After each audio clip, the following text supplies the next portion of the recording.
नमस्कार दोस्तों, कैसे हैं आप सब। आज हम पढ़ेंगे सरकार के प्रमुख अंग। तो सरकार के जो प्रमुख अंग कौन कौन से हैं, तो सरकार के 3 अंग हैं। पहला है कार्यपालिका, विधायिका और न्यायपालिका। तो देखिए कार्यपालिका का क्या कार्य है, जो विधायिका जो विधेयक या कानून बनाती है उस कानून को लागू करना कार्यपालिका का कार्य है। और न्यायपालिका का कार्य क्या है, ये आम व्यक्ति को न्याय दिलाना, यानी कि न्यायपालिका का काम न्याय दिलाना है। विधायिका का काम विधेयक यानी कि कानून बनाना है, बिल बनाना है। और कार्यपालिका का काम है उसको लागू करना है, इम्प्लीमेंट करना है। तो ये हमारी सरकार के प्रमुख अंग है, हमारी शासन व्यवस्था चलाने के लिए प्रमुख अंग है। हम तीनों अंगों के बारे में विस्तार से समझेंगे जो कि आपके सभी एग्जाम्स के लिए इम्पोर्टेंट होंगे। तो देखिए कार्यपालिका केंद्र में भी होती है और राज्य में भी होती है। तो केंद्र के अंदर जो कार्यपालिका होता है उसका जो प्रमुख होता है राष्ट्रपति होता है, यानी कि जितने भी सरकार से संबंधित जितने भी कानून बनते हैं, यानी कि सरकार की शासन व्यवस्था है वो राष्ट्रपति के नाम से चलती है।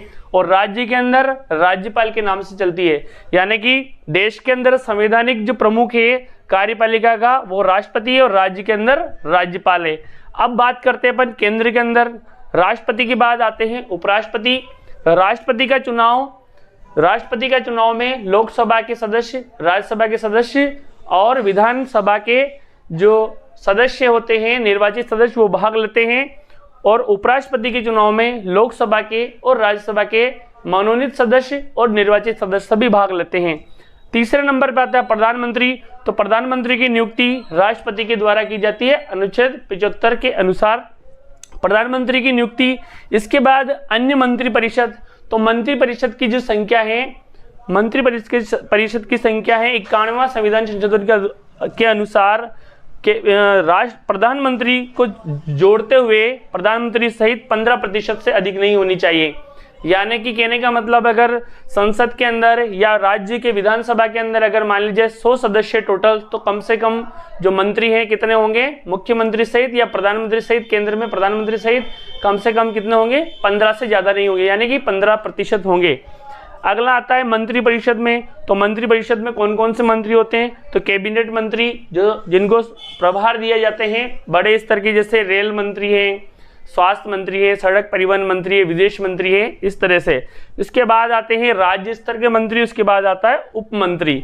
तो इस तरह से मंत्रिपरिषद के अंदर 3 तरह के मंत्री होते हैं, कैबिनेट मंत्री, राज्य मंत्री और उप मंत्री। तो इस तरह से ये कैबिनेट मंत्री, राज्य मंत्री, उप मंत्री और मंत्री परिषद बनाते हैं, यानी कि मंत्री परिषद का निर्माण करते हैं। और प्रधानमंत्री इन सभी में प्रधान होता है, यानी कि समान में प्रथम होता है। यानी कि मंत्री परिषद और प्रधानमंत्री की नियुक्ति कौन करते हैं, राष्ट्रपति करते हैं। लेकिन जो प्रधानमंत्री की सलाह पर कैबिनेट मंत्री की नियुक्ति करते हैं राष्ट्रपति, यानी कि सलाह किसकी होती है, प्रधानमंत्री की होती है। अब राज्य के अंदर बात करें अपन, तो राज्य के अंदर सर्वोच्च मुखिया होता है, वो होते हैं राज्यपाल। और राज्यपाल ही मुख्यमंत्री की नियुक्ति करते हैं राज्य के अंदर। यानी कि विधानसभा के अंदर जिस दल को बहुमत है उस दल में से जो बहुमत वाला दल है उसमें से उनके जो मुख्य जो होते हैं उनकी नियुक्ति मुख्यमंत्री की नियुक्ति उन्हीं में से होती है, यानी कि विधानसभा के सदस्यों में से ही होती है। मंत्रिपरिषद, यानी कि राज्य के अंदर भी मंत्रिपरिषद होता है और यहाँ पे भी मंत्रिपरिषद, यानी कि जो मंत्रियों की संख्या है 15% से अधिक नहीं होती है, यानी कि अधिकतम मुख्यमंत्री सहित जो मंत्रियों की संख्या है 15% होती है 91वें संविधान संशोधन के अनुसार, इससे अधिक नहीं होनी चाहिए। अब विधायिका की बात करते हैं, जो कि हमारी सरकार का जो मध्य अंग है। तो विधायिका क्या करती है, विधेयक बनाती है, यानी कि कानून बनाती है। यानी कि केंद्र के अंदर क्या होती है, संसद होती है कानून बनाने के लिए, और राज्य के अंदर क्या होती है, विधानमंडल।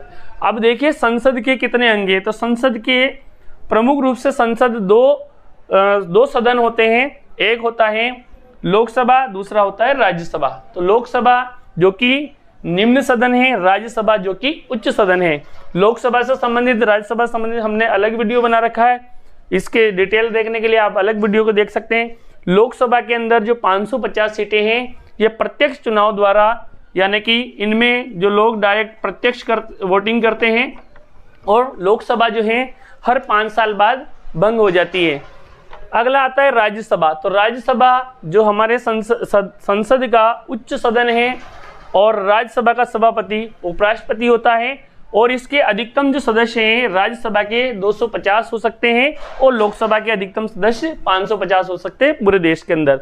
अब आज वर्तमान में राज्यसभा के अंदर 545 है, जिसमें से 238 तो है, 238 जो है निर्वाचन के द्वारा जाते हैं। और इन राज्यसभा के सदस्यों के निर्वाचन में राज्य के अंदर विधायिका के यानी कि विधानसभा के जो सदस्य वोटिंग करके अप्रत्यक्ष चुनाव प्रणाली द्वारा, यानी कि जनता डायरेक्ट इनको वोटिंग नहीं करती है, जो विधायक जो है होते हैं वो इनको वोटिंग करके भेजते हैं।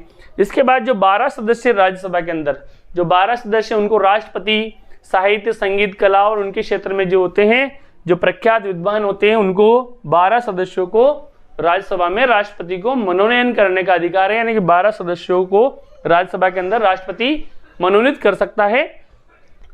और ये जो 12 सदस्य हैं ये कोई स्पेशल खेल के क्षेत्र में, विज्ञान के क्षेत्र में, कला के क्षेत्र में या किसी अन्य साहित्य के क्षेत्र में विद्वान होते हैं। और राज्य के अंदर विधानमंडल होती है, यानी कि विधानमंडल के भी 2 सदन हैं, एक तो विधानसभा और एक होती है विधान परिषद।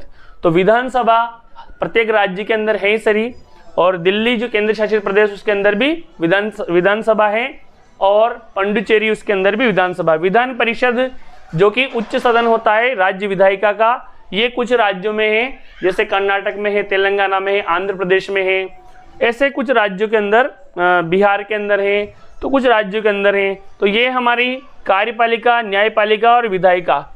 देखिए कार्यपालिका, न्यायपालिका को कार्यपालिका से अलग किया गया है। ये हमारे अनुच्छेद 50 के अंदर जो नीति निर्देशक तत्व है, DPSP है, जो कि नीति निर्देशक तत्व आयरलैंड से ले गए, उनमें स्पष्ट लिखा हुआ है अनुच्छेद 50 के अंदर कि न्यायपालिका कार्यपालिका से पृथक है, यानी कि कार्यपालिका न्यायपालिका के मामले में हस्तक्षेप नहीं कर सकती, यानी कि किसी प्रकार का कोई इंटरफेयर नहीं कर सकती।